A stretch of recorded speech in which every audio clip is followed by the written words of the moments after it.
तो दोस्तों कैसे हैं आप सब। आज की हमारी कहानी का नाम है मतलबी। अगर अच्छी लगे तो चैनल को लाइक शेयर और सब्सक्राइब करना ना भूलें। सोनल जितनी कोशिश कर सकती थी उतना जल्दी जल्दी अपने कदम बढ़ाते हुए घर की तरफ जा रही थी। शाम के 7 बज चुके थे। अभी तो उसे सब्जियां भी खरीदनी थी। घर पर आज खाने के लिए सब्जी नहीं थी, ऊपर से घर जाकर खाना भी बनाना था। खैर जैसे तैसे अपनी खरीदारी करके वो लंगड़ाते पैरों से घर पहुंची। अभी घर में अपने कदम रखे ही थे कि सामने सोफे पर ननद अंजू को देखकर उसका मूड खराब हो गया। मन नफरत से भर उठा। आज ये क्या लेने आई है यहाँ पर, सीधा यही सवाल दिमाग में कौन था।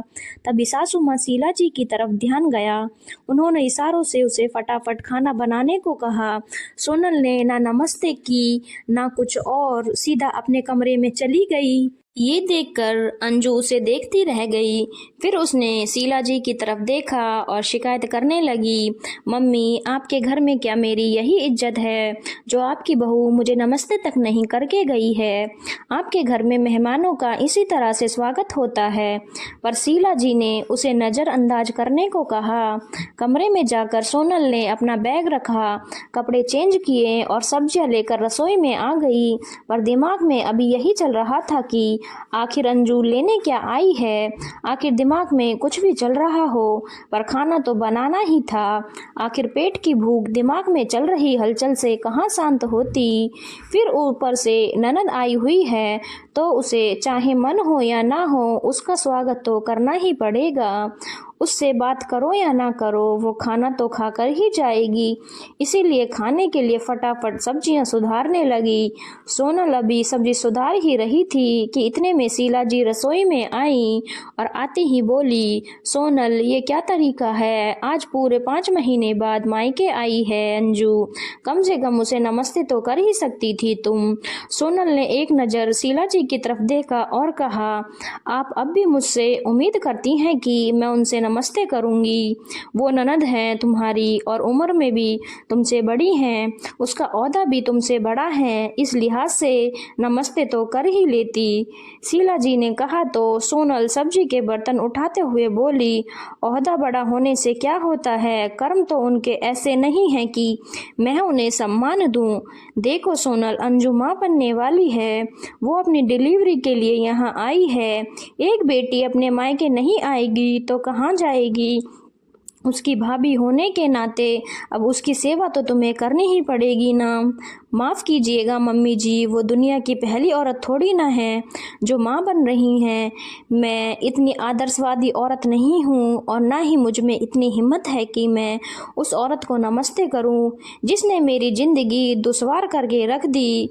वो आपकी बेटी है तो आप जाने और उसका भाई जाने, पर मुझसे उम्मीद मत कीजिएगा, कहकर सोनल ने गैस पर सब्जी छौंकने के लिए कढ़ाई चढ़ा दी। पर एक बार भी पलटकर शीला जी की तरफ नहीं देखा। आखिर शीला जी भी क्या कहती, उनकी बेटी के कर्म ही ऐसे थे। इसीलिए पलटकर वापस हॉल में आकर अंजू के पास बैठ गई। इधर खाना बनाती हुई सोनल के हाथ खाना बनाते समय बहुत तेजी से चल रहे थे, पर दिमाग में पिछली यादें घूम रही थी जिसे याद कर अंजू के लिए उसकी नफरत बढ़ती जा रही थी। सोनल और अभिनव की नई नई शादी हुई थी। उसका ससुराल छोटा सा परिवार था। घर में सास शीला जी और ननद अंजू ही थी। अभिनव और अंजू जुड़वा भाई बहन थे, इसीलिए अंजू सोनल से उम्र में बड़ी थी।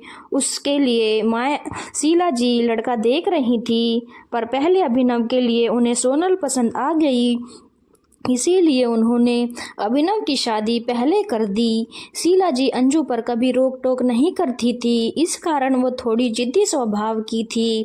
ये बात उसे उसी दिन पता चल गई जब वो दुल्हन बनकर उस घर में आई थी। बक्सा खुलवाई की रस्म चल रही थी। आखिर ननद को ही बक्सा खोलना था तो अंजू को ही बुलाया गया। बक्सा खुलवाई की रस्म में अंजू को उसकी पसंद की एक साड़ी लेने के लिए शीला जी ने कहा, पर ये क्या, अंजू ने तो एक साथ 3 साड़ी निकाल ली। सोनल तो उसकी शक्ल ही देखती रह गई। जब दूसरी रिश्तेदार महिलाओं ने कहा, अंजू तुम्हें एक ही साड़ी निकालनी चाहिए थी बेटा, ये तो तुम्हारी भाभी की साड़ियाँ हैं, उसके मम्मी पापा ने उसे कितने प्यार से दी होंगी। अरे तो क्या हो गया, भाभी तो मेरी ही है, इतना तो हक मेरा भी है। तभी अंजू की मामी बोली, बेटा हक तो एक साड़ी का ही था, तुमने तो 2 और ज़बरदस्ती उठा ली, तो मुझे पसंद आई तो मैंने ले ली, और मुझे अगर ये साड़ियाँ नहीं मिली तो मैं भाभी को भी इन्हें पहनने नहीं दूंगी।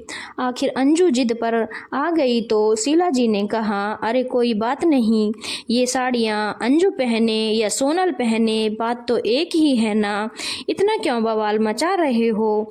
जा अंजू फटाफट ये साड़ियाँ लेकर अपने कमरे में रख दे। शीला जी की शय पाकर अंजू वो साड़ियाँ लेकर अपने कमरे में चली गई।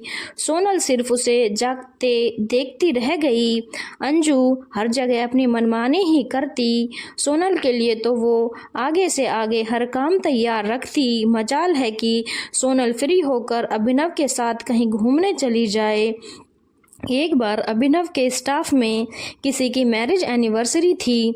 अभिनव ने सोनल को पहले से ही कह दिया था कि तुम तैयार रहना, लेकिन जिस दिन जाना था उस दिन अंजू ने जानबूझकर पूरी रसोई को फैला दिया। अंजू सिर्फ काम फैलाती थी, कभी घर का काम उसने समेटा तक नहीं था, तो आखिरकार सोनल को ही काम करना पड़ा। जब अभिनव घर पर आया तो सोनल को तैयार ना देखकर वो बोला, सोनल तुम अभी तक तैयार नहीं हुई हो, तुम्हें मैंने 3 दिन पहले ही कह दिया था कि मेरे स्टाफ में पार्टी है तो वहाँ जाना है। यार तुम में जरा भी समझ नहीं है। सोनल ने कहना चाहा कि अंजू ने रसोई फैला दी, तो अभिनव ने उसे चुप रहने के लिए कह दिया, अब बहानेबाजी मत करो, मैं अकेला ही चला जाऊंगा, तुम घर में बैठकर रसोई साफ करो।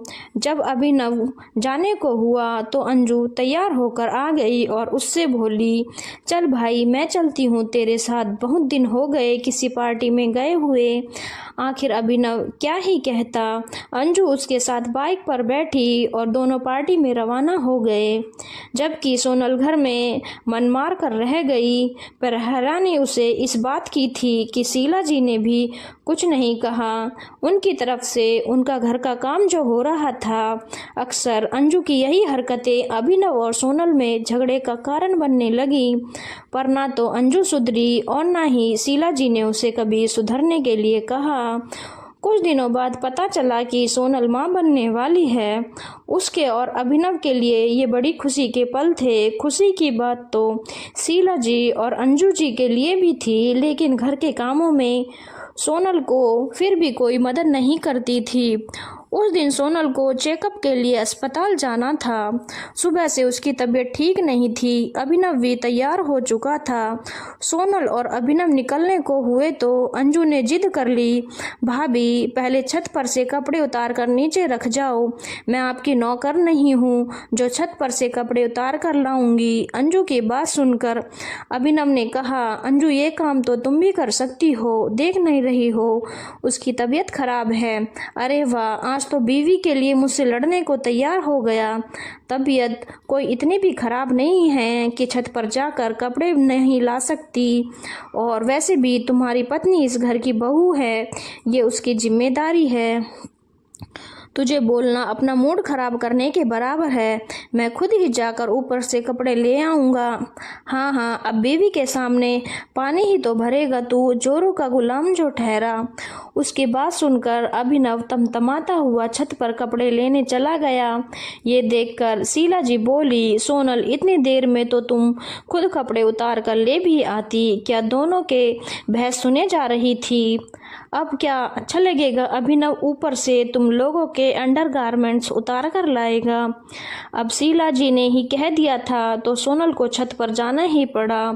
वो ऊपर जाने लगी तो अंजू बोली, अब थोड़ा जल्दी जल्दी अपने कदम बढ़ा भी लो, क्या भगवान ने तुम्हारे पैरों में शक्ति नहीं दी है। इतनी देर में तो भाई कपड़े उतार के भी ले आएगा। उसकी बात सुनकर सोनल जल्दी जल्दी अपने कदम सीढ़ियों पर बढ़ाने लगी, लेकिन अभी 7-8 सीढ़ी ही चढ़ी थी कि उसे चक्कर आ गए और वो सीढ़ियों से ही लुढ़कती हुई नीचे आकर गिरी। नीचे गिरते ही वो बेहोश हो गई। अचानक हुए इस हादसे से सब लोग हैरान रह गए। आनन फानन में सोनल को हॉस्पिटल एडमिट करवाया गया। उसका मिसकैरेज हो चुका था, यहाँ तक कि सीढ़ियों से गिरने के कारण उसका एक पैर बहुत ज़्यादा चोटिल हो गया था। आज तक इस कारण से अपने उस पैर पर वो पूरी तरह से खड़ी भी नहीं हो पाई। उस दिन की टीस आज भी सोनल के मन में थी। इस कारण वो अंजू को माफ़ भी नहीं कर पाई। हालांकि अंजू की शादी हो गई, वो अपने ससुराल चली गई, लेकिन सोनल ने अपने आप को अंजू से दूर ही रखा। वो अंजू से बात भी नहीं करती। शादी के समय भी उसका सारा काम अभिनव और शीला जी ने ही किया था।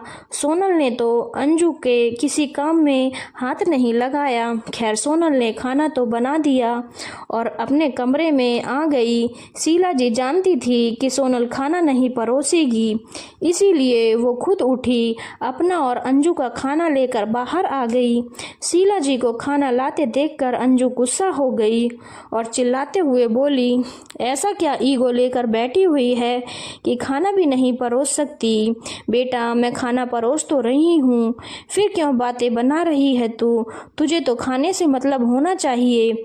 शीला जी अंजू को समझाते हुए बोली, अरे ऐसे कैसे? मैं अपने मायके आई हूँ, इस घर पर मेरा भी उतना हक है जितना उसके पति का है। फिर इतना तमाशा क्यों करना? माता पिता ने इतने भी संस्कार नहीं दिए कि ननद प्रेगनेंसी में यहाँ आई है तो उसकी थोड़ी सेवा ही कर दे।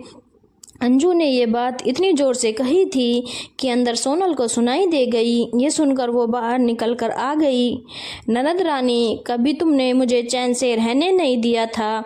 जो मुझसे सेवा की उम्मीद कर रही हो, इतनी ही सेवा का शौक़ है तो अपनी माँ और भाई से करवा लो, मुझसे कोई उम्मीद मत करना। शुक्र करो कि मैं रोक नहीं रही किसी को, वरना जिस तरह की तुम्हारी हरकतें रही हैं, ना माँ के बाद तुम्हारा मायका भी नहीं रहेगा। सोनल के मुंह से ये बात सुनकर अंजू ने अपनी मम्मी की तरफ देखा। शीला जी ने हाथ जोड़कर उसे चुप रहने का इशारा किया, पर इतना तो अंजू को समझ में आ गया था कि सोनल उसकी कोई सेवा नहीं करने वाली।